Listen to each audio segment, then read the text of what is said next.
Sa ngalan ng Ama at ng Anak at ng Espiritu Santo. Amen. Ang pagpapala ng ating Panginoong Hesukristo, ang pag-ibig ng Diyos Ama at ang pakikipagkaisa ng Espiritu Santo naway sumainyong lahat. At sumaiyo rin. Mga kapatid, tinipon tayo bilang mga kaanib na angkan ng Diyos, kaya dumulog tayo sa maawaing Panginoong nagpapatawad ng lubos. Sinugong tagapagpagaling sa mga nagsisisi, Panginoon, kaawaan mo kami. Panginoon, kaawaan mo kami. Numating na tagapag-anyayang mga makasalanay magsisi, Kristo, kaawaan mo kami. Kristo, kaawaan mo kami. Nakaluklok ka sa kanan ng Diyos Ama para ipamagitan kami. Panginoon, kaawaan mo kami. Panginoon, kaawaan mo kami. Kaawaan tayo ng makapangyarihang Diyos, patawarin tayo sa ating mga kasalanan at patnubayan tayo sa buhay na walang hanggan. Amen. Manalangin tayo. Ama naming makapangyarihan, ang mga gumaganap sa iyong kalooban, kahit na sila'y usigin at pahirapan, ay itinuturing mong mapalad sa iyong kaharian. Ang katapatan ng mga banal na martir na sina San Lorenzo Ruiz at mga kasamahan ay mapasa amin nawa araw-araw upang ang paglilingkod sa iyo at sa kapwa-tao ay aming magampanan. Inilulog namin ito sa pamamagitan ni Jesucristo kasama ng Espiritu Santo magpasawalang hanggan. Amen. Umupo ang lahat.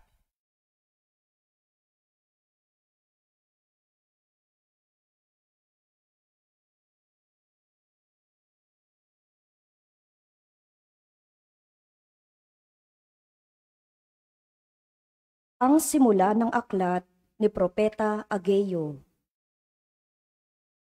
Ikalawang taon noon ng pamamahala ni Aring Dario sa Persya. Nang unang araw ng ika-6 na buwan, tinawag ng Panginoon si Propeta Ageo. Ipinasabi niya kay Zorobabel na gobernador ng Huda at anak ni Setiel at sa punong saserdoteng si Josue na anak naman ni Josadak. Ganito ang sinabi ng Panginoon. Ipinamamalita ng bansang ito na hindi pa panahon upang muling itayo ang templo. Sinabi nga ng Panginoon sa mga Israelita sa pamamagitan ni Propeta Ageo, Magaganda't maayos ang inyong mga tahanan, ngunit pinababayaan ninyong wasak ang aking bahay. Isipin ninyo ang inyong kalagayan.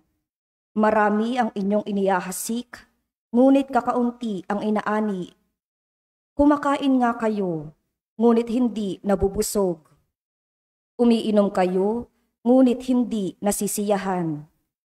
Kumikita nga ang mga manggagawa, ngunit ang kita nila'y parang nauhulog sa buslong butas. May damit nga kayo, ngunit hindi makaalis ng ginaw. Isipin ninyo ang nangyayari sa inyo. Kumuha kayo ng kahoy sa bundok, gawin ninyo uli ang templo, at doon ko ihahayag ang aking kaningningan. Sa gayon, ako'y masisiyahan. Ang salita ng Diyos. Salamat sa Diyos. Salmong tugunan ang atin pong itutugon. Panginooy nagagalak sa hirang niyang mga anak, tayo pong lahat. Panginooy nagagalak sa hirang niyang mga anak. Ang Panginooy purihin, awitan ng bagong awit. Purihin sa pagtitipon ng tapat sa pananalig. Magalak ka, O Israel, dahilan sa manlilikha. Dahilan sa iyong hari, ikaw Siyon ay matuwa. Tugon. Panginooy nagagalak sa hirang niyang mga anak. Purihin sa pagsasayaw, purihin ang kanyang ngalan. Alpat tambol ay tugtugin at siya ay papurihan. Panginooy nagagalak sa kanyang mga hirang. Sa nangapapakumbabay, tagumpay ang ibibigay. Tugon. Panginooy nagagalak sa hirang niyang mga anak. Sa tagumpay na natamo, magalak ang mga hirang. Sa kanilang pagpipista ay magsaya't mag-awitan. Sa pagpuri sa Panginoon ay bayaang magsigawan. Ang tatanggap ng tagumpay ay ang kanyang mga hirang. Tugon, Panginooy nagagalak sa hirang niyang mga anak. Tumayo ang lahat.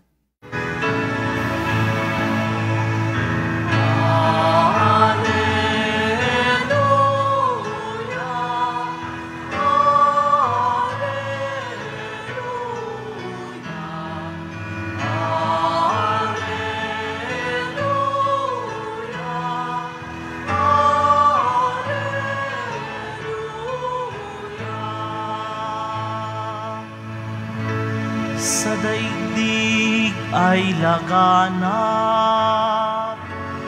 liwanag na sumisikat, salitang buhay ng lahat.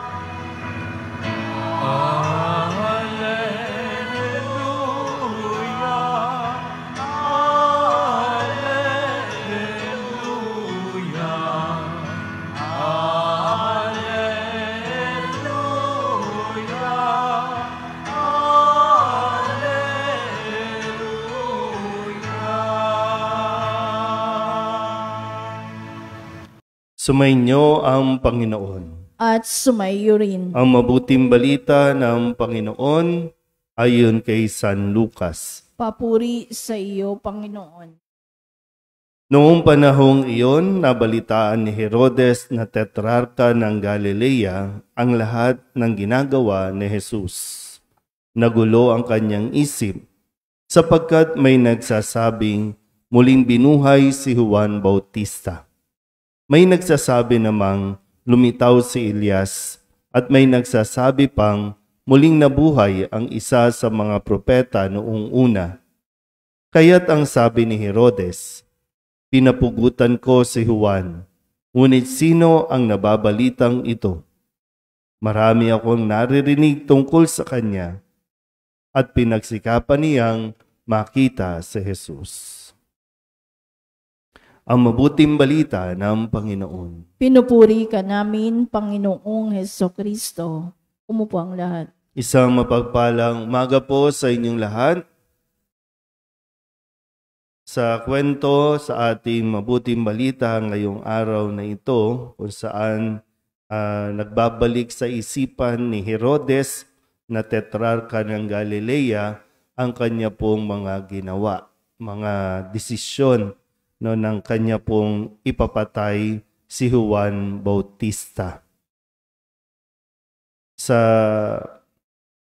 psychology, meron po tayong parang tinatawag na yung transference. Minsan, either natutuwa ka o nagagalit ka sa isang tao dahil naita-transfer mo sa kanya yung ilang mga bagay tungkol din naman sa ibang tao.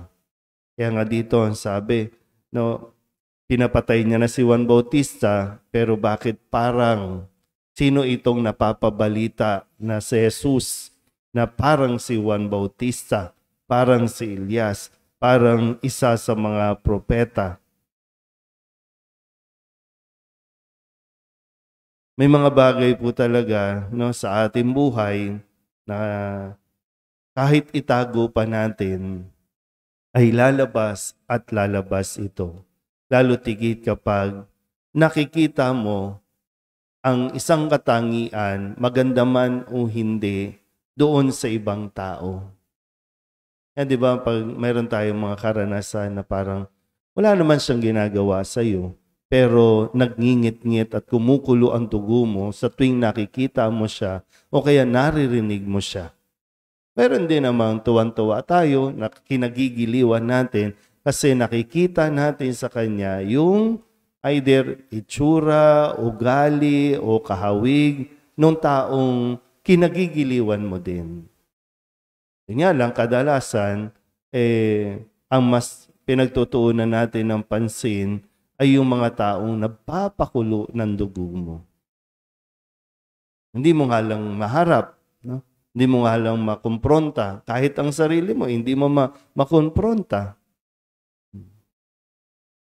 Kasi talagang may mga bagay tayong ginawa na hindi ito matatakasan hangga't hindi mo ito itinatama o kaya naman pinagsisisihan. Minsan sa mga magulang, na ipapasa ninyo yung sama ng loob sa inyong mga anak. O kaya naman kapag yung anak ninyo nagiging parang ugali na kinaayawan mo, kaya nahihirapan tuloy na maging maayos ang ugnayan o yung relasyon sa isa't isa. Ito yung tinatawag din natin na multo ng nakalipas. Mumultuhin tayo. Walang sa atin, walang karma. Hindi tayo nabubuhay sa ganyang paniniwala na kinakarma tayo. Kundi lahat ng ito ay bahagi at resulta ng atin pong mga desisyon, ng mga karanasan natin sa mga nakalipas. Kapag sinabing, ay, kinakarma na yan, hindi. Ngayon pa lang nagmamanifest, ngayon pa lang nagkakaroon ng nakikita natin yung epekto at resulta, lalo tigit ng mga maling desisyon natin.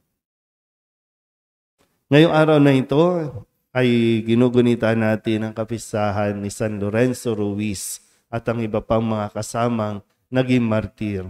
Naging matingkad lang si San Lorenzo Ruiz para sa atin dahil si San Lorenzo ay kapwa Pilipino natin. Lumaki dito sa Binondo, naging ama ng 3 anak, naging asawa, at dahil sa maling paratang, na siya po ay naakusahan ng pagpatay, kaya tumakas kasama ng mga misyonero doon sa Japan. Pero doon sa Japan, ganun pa rin, Hinanting pa rin ang nakalipas para subukin ang kanyang katatagan. Kaya nang siya po ay tinutorture at sinasabing isuko ang kanyang pananampalataya, may mga pagkakataon na halos isuko niya na talaga. Pero namumulat sa katotohanan kung kaya habang siya po ay pinapahirapan, sinabi niya na kahit 1,000 buhay meron man ako, iaalay ko pa rin ito sa Diyos. Ngayon, ginugunita natin at lagi nating inaalala ang kanya pong paninindigan, ang kanyang katapatan. At yun yung magandang maalala natin sa bawat isa. Yung mga katangian ni San Lorenzo na laging magpapaalala kung paano tayo dapat maging tapat sa atin pong pananampalataya. Hindi imposible. Si San Lorenzo Ruiz, isang laiko, isang ordinaryong ama at asawa na pwede palang mapabilang sa mga hanay ng mga banal. Kahit pa pugutan ng ulo, katulad ni San Juan Bautista sa ating ebanghelyo, na ipapatay man sa walang kakwenta-kwentang dahilan, ay hindi pa rin isinuko ang kanilang pananampalataya sa Diyos. Amen?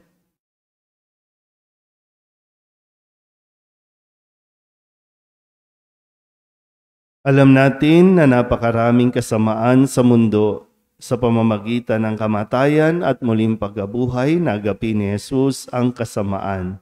Manalangin tayo sa Ama upang magwagi ang kabutihan. Ang ating itutugon, Panginoon, dinggin mo ang aming panalangin. Panginoon, dinggin mo ang aming panalangin.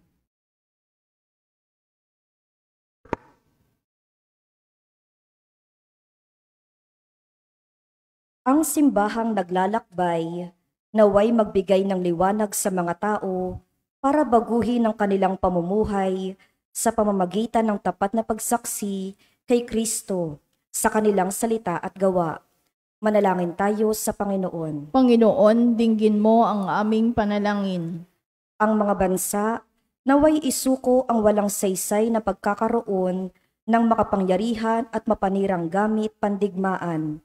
At sa halip, mamuhay sila ng sama-sama, mapayapa at nagkakasundo. Manalangin tayo sa Panginoon. Panginoon, dinggin mo ang aming panalangin. Ang mga inuusig dahil sa kanilang paniniwala, naway magtagumpay na makamit ang kanilang kalayaan. Manalangin tayo sa Panginoon. Panginoon, dinggin mo ang aming panalangin. Ang mga may sakit at may kapansanan, naway tumanggap ng kalinga ng pag-ibig ng Diyos mula sa mga nag-aaruga sa kanila. Manalangin tayo sa Panginoon. Panginoon, dinggin mo ang aming panalangin. Ang mga yumao, naway makalaya na sa mga kaguluhan ng mundong ito at magkamit ng walang hanggang kapayapaan. Manalangin tayo sa Panginoon. Panginoon, dinggin mo ang aming panalangin. Dilog din natin sa Panginoon ang ating mga personal na kahilingan at mga panalangin para sa ating mga pamilya, kasama ang mga kahilingan ng mga nanonood sa online. Ang lahat ng mga misang pasasalamat, natatanging kahilingan at agarang paggaling ng mga may sakit at ang lahat ng mga kaluluwa na inihiling na ipagdasal sa misang ito.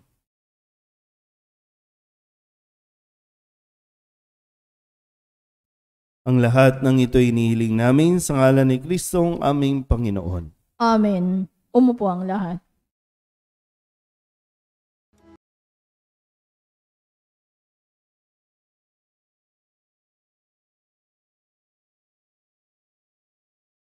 Ang himig mo, ang awit ko, lahat ng ito'y nagmula sa iyo, muling ihahandog sa iyo, buong puso kong inaalay sa iyo. Diyos, o Panginoon, lahat ay biyayang aming inampun, aming buhay at kakayahan, ito'y para lamang sa iyong kalwalhatian.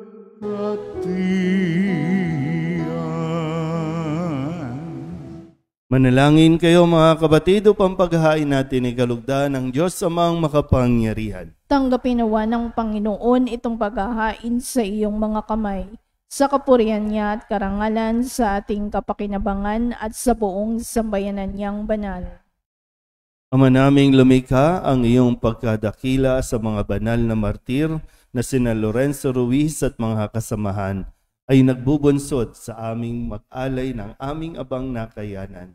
Kaya kami umaasang tutugunin mo ang kanilang dalangin na iyong pagdamutan at tanggapin ang mga alay na pagsasaluhan sa banal na piging.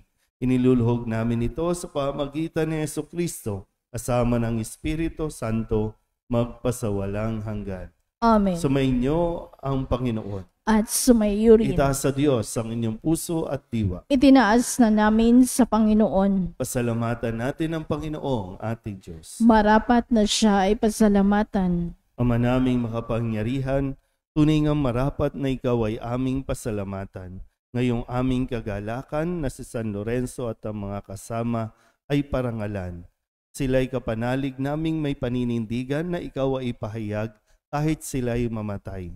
Sapagkat minarapat mong kanilang matularan ang iyong anak na naghain ng sariling buhay. Tulad ng naganap sa iyong anak, ang dugo ng mga martir ay dumanak, hindi dahil sa katatagang likas, kundi dahil sa iyong bigay na lakas.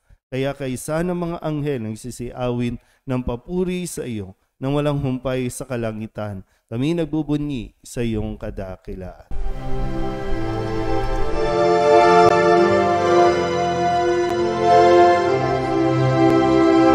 Santo, Santo, Santo, Panginoong Diyos makapangyarihan, napupuno ang langit at lupa ng kalwalhatian mo. Hosana sa kaitaasan, pinagpalang na paririto sa ngalan ng Panginoon. Hosana sa kaitaasan.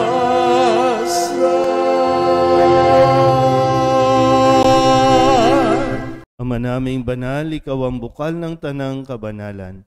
Kaya't sa pamamagitan ng iyong Espiritu, gawin mong banal ang mga kaloob na ito upang para sa aming maging katawan at dugo ng aming Panginoong Hesus Kristo.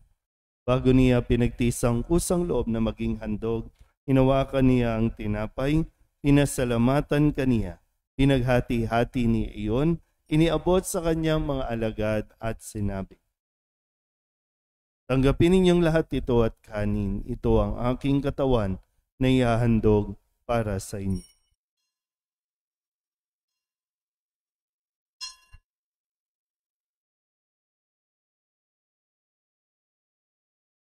Hindi naman nung matapos ang hapunan, hinawakan niya ang kalis, muli kaniyang pinasalamatan.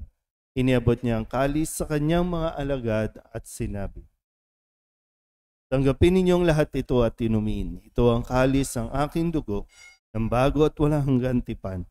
Ang aking dugo na ibubuhos para sa inyo at para sa lahat sa ikapagpapatawad ng mga kasalanan. Gawin ninyo ito sa pag-alaala sa akin."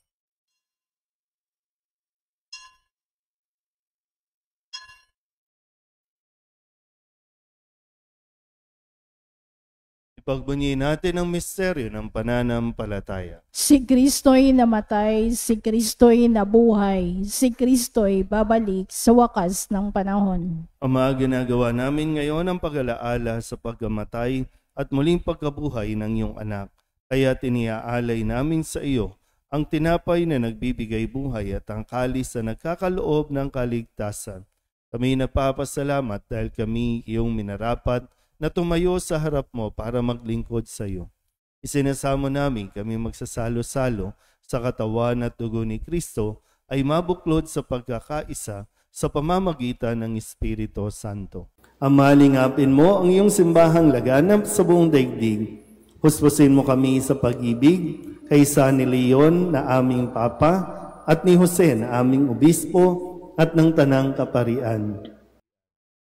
Alalahanin mo rin ang mga kapatid naming nahimlay na may pag-asang sila'y muling mabubuhay, gayon din ang lahat ng mga pumanaw. Hawaan mo sila at patuloyin sa iyong kaliwanagan.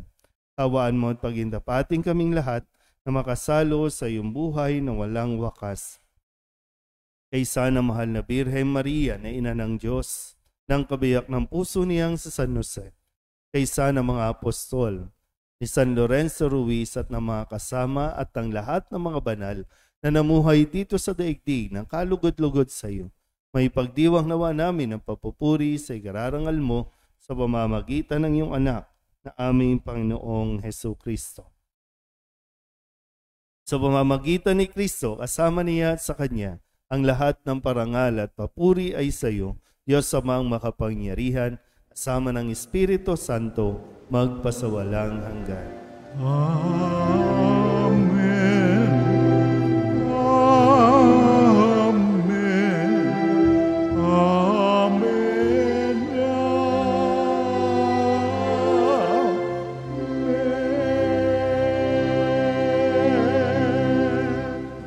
Sa tagubilin ng manakagagaling na utos sa turo ni Jesus sa Panginoon natin at Diyos, ipahayag natin ang lakas loob.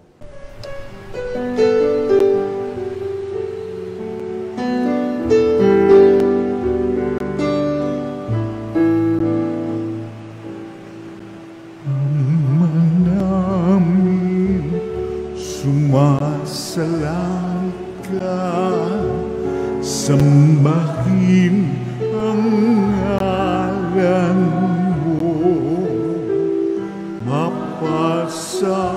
mapasamin ang kaharian mo, sundin ang loob mo dito sa lupa para ng sa langit, bigyan mo po kami ngayon ng aming kakanin sa araw-araw at patawarin mo kami sa aming mga sala para ng pagpapatawan namin sa nagkakasala sa amin, at huwag mo kaming ipagdulot sa tukso, at yadya mo kami sa lahat ng masama. Inihiling namin kami iadya sa lahat ng masama, pagkalooban ng kapayapaan araw-araw, iligtas sa kasalanan at ilayo sa lahat ng kapahamakan, samantalang aming pinananabikan ang dakilang araw ng pagpapahayag ng tagapagligtas naming si Jesucristo. Sapagkat iyo ang kaharian at ang kapangyarihan at ang kapurihan magpakailanman. Amen. Panginoong Jesucristo, sinabi mo sa iyong mga apostol, kapayapaan ang iniiwan ko sa inyo, aking kapayapaan ang binibigay ko sa inyo. Tunghayan mo ang aming pananampalataya at huwag ang aming mga pagkakasala. Pagkalooban mo kami ng kapayapaan at pagkakaisa ayon sa iyong kalooban, kasama ng Espiritu Santo, magpasawalang hanggan. Amen. Ang kapayapaan ng Panginoon ay laging sumay. At sumayo rin. Magbigayan po tayo ng kapayapaan sa isa't isa.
Lumuhod ang lahat. Ito ang kordero ng Diyos. Ito ang nag-aalis ng kasalanan ng sanlibutan. Mapalad ang mga inaanyayahan sa kanyang piging. Panginoon, hindi ako karapat-dapat na magpatuloy sa iyo, ngunit sa isang salita mo lamang ay gagaling na ako. Katawan ni Kristo. Amen.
Manalangin tayo.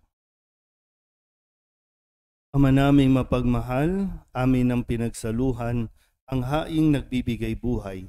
Habang panahon kaming lilingon sa iyo dahil sa lahat ng iyong awa at biyaya. Bilang tugon sa dalangin ng mga banal na martir na sina San Lorenzo Ruiz at mga kasamahan. Marapatin mong kami makarating sa kaluwalhatiang inilaan mo sa amin. Iniluluhog namin ito sa pamamagitan ni Jesucristo kasama ng Espiritu Santo magpasawalang hanggan.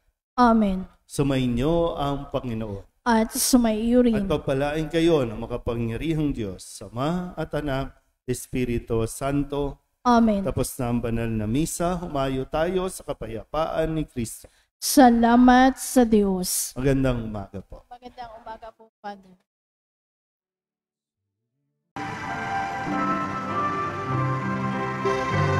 Cristo Padre Jesus Nazareno, sinasamba ka namin, pinipintungo ka namin, aral mo ang aming buhay at kaligtasan.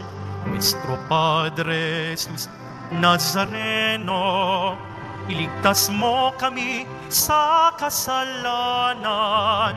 Ang krus mong kinamatayan ay sagisag ng aming kaligtasan. Nuestro Padre Jesus Nazareno, dinarangal ka na amin. Nuestro Padre Jesus Nazareno, nilulwalhati ka namin.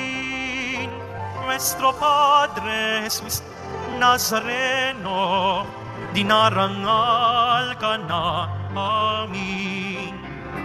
Nuestro Padre Jesus Nazareno, nilulwalhati ka namin.